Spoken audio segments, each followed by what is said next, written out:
Ok ladies, aujourd'hui on se retrouve pour une nouvelle vidéo sur... je sais pas le sujet. Donc c'est le sujet d'aujourd'hui, je ne sais pas du tout sur quoi on peut partir. J'ai une idée, j'aimerais bien vous parler en tout cas de Behance et Dribbble et comment on peut justement optimiser son temps de production et son temps de publication. C'est le sujet d'aujourd'hui. Ah au fait, n'oublie pas de t'abonner à la chaîne YouTube, ça fait toujours plaisir, à laisser un message en bas de la vidéo dans la description et on se retrouve juste après le générique. À tout de suite.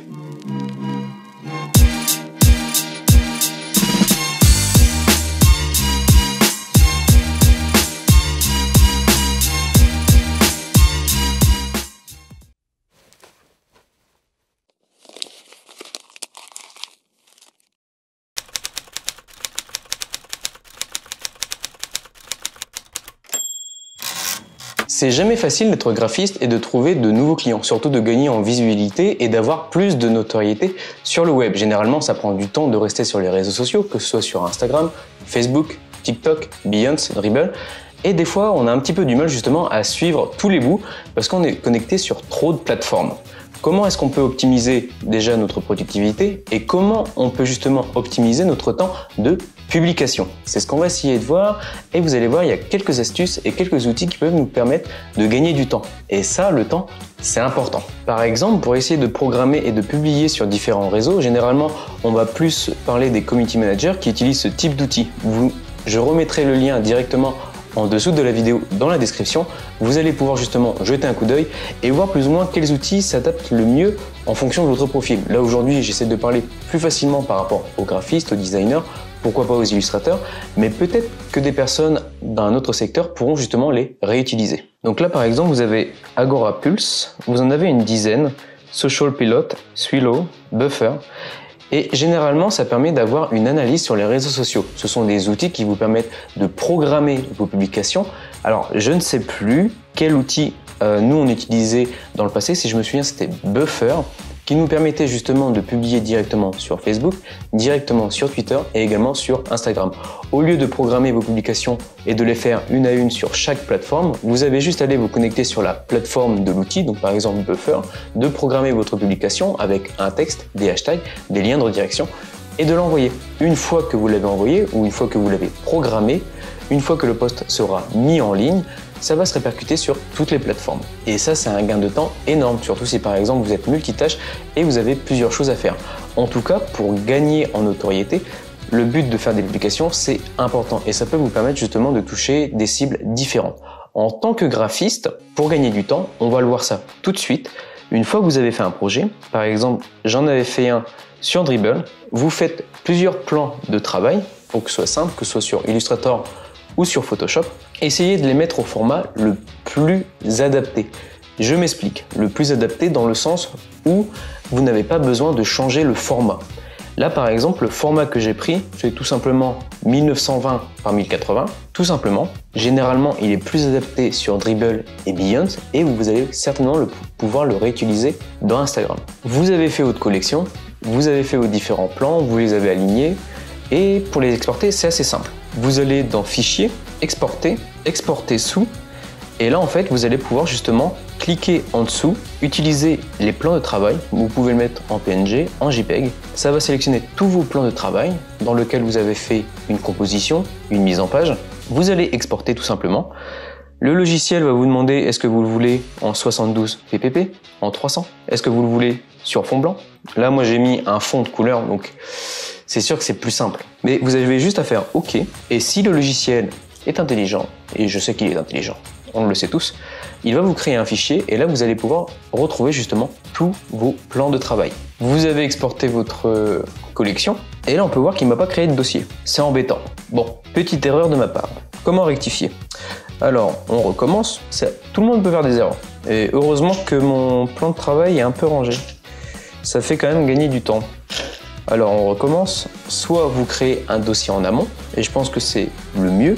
Donc vous allez vous créez un nouveau dossier, là on va l'appeler export collection, vous le créez, vous l'exportez et vous faites OK. Jusque là, rien de très compliqué. Et là on va se retrouver avec plusieurs plans de travail. Sur Dribbble, vous avez la possibilité, par exemple si vous avez un compte, de faire un projet, une collection complète. Aujourd'hui, c'est faisable parce que l'outil Dribbble a été mis à jour il y a à peu près 2 mois et maintenant il est possible justement de mettre des collections, des vidéos, des MP4 comme vous le souhaitez et de faire des projets complets comme on peut retrouver sur Behance. Avant, on pouvait juste mettre une publication avec pourquoi pas quelques shots qui accompagnent ce que l'on a mis comme publication et maintenant aujourd'hui on peut mettre des projets de A à Z et de les expliquer et ça c'est plutôt bien. Donc là vous allez retrouver sur votre bureau l'export et on peut voir que vous avez tous vos plans de travail. Déjà ça fait gagner du temps en termes de productivité et ensuite vous pouvez aller directement sur Dribbble, vous allez uploader, sélectionner votre image, votre document, soit vous sélectionnez un logo et pour le coup ça vous fait un post. Là on se retrouve quand même avec une collection à peu près avec 10-12 logos, donc ce qui peut vous faire par exemple une publication tous les jours, ce qui vous permet justement d'agrémenter votre portfolio, votre Dribbble online. Donc vous n'êtes pas obligé de le faire tous les jours, essayez de le faire tous les 2-3 jours justement pour créer du contenu et créer de l'interaction. Après vous lui mettez un titre, vous pouvez lui mettre une description et même rajouter des éléments en dessous qui avant n'étaient pas possibles. Vous faites continuer et là on va se retrouver avec un système de tags. Donc là généralement vous avez des tags qui vous sont proposés et vous pouvez l'agrémenter vous-même. Ensuite, il vous suffit de le publier et là, vous vous retrouvez avec une publication sur Dribbble. Pour quand même avoir plus de visibilité, c'est intéressant des fois de mettre des liens de redirection. Donc moi, de mon côté, à chaque fois que je fais une publication sur Dribbble, ce que je vais faire tout simplement, c'est que je vais refaire un copier-coller de la chaîne YouTube pour un lien de redirection et je vais remettre tous les sites sur lesquels j'ai envie que la personne, le visiteur, rebondisse. C'est-à-dire que j'ai remis le site de Wanted, qui est plus ou moins l'agence, le projet qu'on a envie de créer avec un partenaire.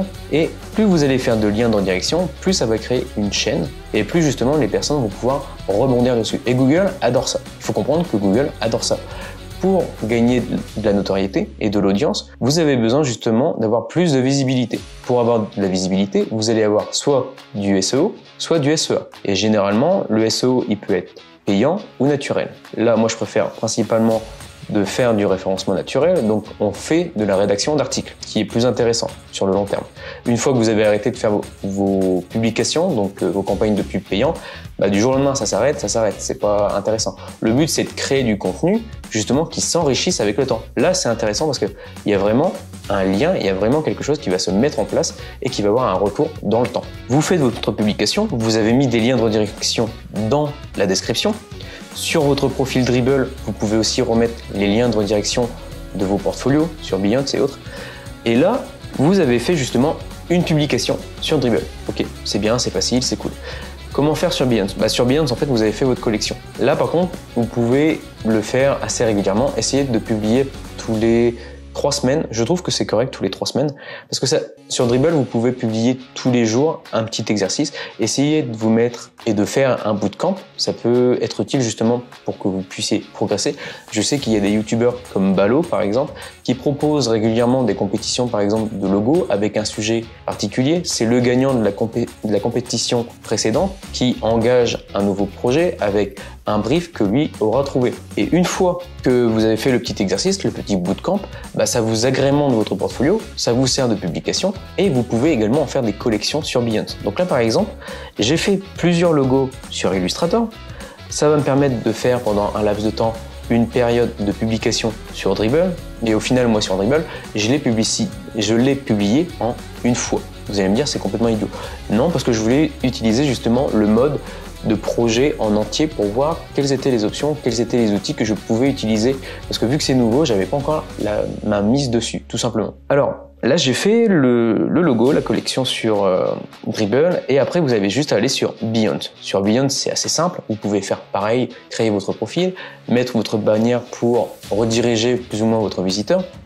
Aujourd'hui, on peut voir que sur mon compte, j'ai à peu près 500 000 vues, 12 000 follow, enfin 13 000 bientôt. Bientôt, on y est, ça avance petit à petit. En dessous, vous pouvez remettre tous les liens de redirection sur la chaîne YouTube, Dribbble, Twitter, Instagram, Facebook, LinkedIn. Et quand vous faites un projet, vous avez justement à aller en haut dans la barre de menu, vous créez un projet. Et là, tout simplement, c'est assez facile. En fonction de comment vous avez exporté vos projets, c'est pour ça que j'ai dit en amont sur Illustrator, quand vous avez justement organisé vos plans de travail, mis un nom bien spécifique, et une fois que vous l'avez exporté proprement, ça va être assez simple justement de recréer une publication sur Behance. Parce que tout simplement, j'ai juste à prendre ma collection, à la faire glisser. Il faut faire attention, c'est au poids des images aussi. Donc là, moi, ça va être assez lourd. Donc une fois que vous avez fait juste un glisser, déposé directement sur votre projet Behance, vous allez pouvoir jouer avec les styles, les espacements des contenus et vous allez pouvoir intégrer, pourquoi pas, des liens de redirection, des textes, des descriptions. Alors sur Behance, la description est aussi intéressante que sur Dribbble parce que si vous faites une description, ça va vous permettre justement de gagner en visibilité, en place sur la plateforme. Vous pouvez également mettre des liens de redirection. Par exemple, vous pouvez intégrer des vidéos de YouTube pour que la personne puisse se rediriger rapidement.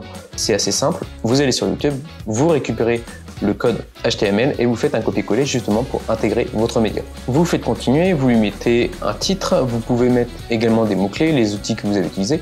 Et si vous avez par exemple une team, vous allez tout simplement aller sur ajouter des copropriétaires et vous allez pouvoir justement choisir la team où vous voulez publier votre projet. Tout simplement, une fois que vous avez fait entrer, ça va se publier directement sur Behance. Une fois que vous avez fait sur Behance, vous allez voir, c'est assez simple. Donc j'avais déjà publié le projet il y a quelques temps, 2-3 jours. Mais une fois que vous l'avez fait, il va vous demander justement si vous voulez le faire rebondir sur LinkedIn, Facebook ou autre. Donc ça aussi, ça peut vous faire gagner du temps de choisir ce type de plateforme. Parce que si vous publiez par exemple sur Logopon, si je me souviens, c'est une plateforme, mais qui n'a pas forcément ces extensions-là. C'est-à-dire que vous publiez sur la plateforme, mais vous ne pouvez pas les faire rebondir sur d'autres plateformes comme LinkedIn, Facebook, Twitter, Instagram. Et ça, je trouve ça un peu embêtant, surtout aujourd'hui, où on a beaucoup plus de réseaux sociaux qu'avant. Donc voilà les ladies, j'espère que vous avez apprécié la vidéo. N'hésitez pas à vous abonner à la chaîne YouTube, ça fait toujours plaisir, ça m'encourage pour la suite, même si des fois c'est un petit peu compliqué justement de trouver de nouveaux sujets, de nouvelles manières d'apporter les sujets. J'aimerais bien justement développer les vidéos au fur et à mesure et d'agrémenter celles-ci avec mon expérience personnelle et pourquoi pas avec le temps de faire évoluer les vidéos, ces sujets et justement de vous montrer comment faire une création d'entreprise.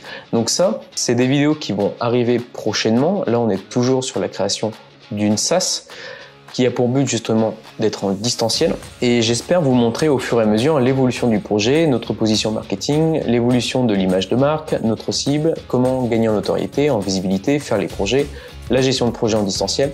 Tout ça, ça peut être intéressant parce qu'aujourd'hui, il faut comprendre que depuis la période du Covid, tout le monde, je dis bien tout le monde, cherche soit une réorientation, ont aimé le mode en distanciel pour la plupart des personnes et que les entreprises aujourd'hui changent leur modèle de travail. Donc voilà, vous le connaissez le mot de la fin. Tout ce que vous entreprenez dans votre vie professionnelle ou privée, faites-le avec le sourire et amusez-vous. Ciao!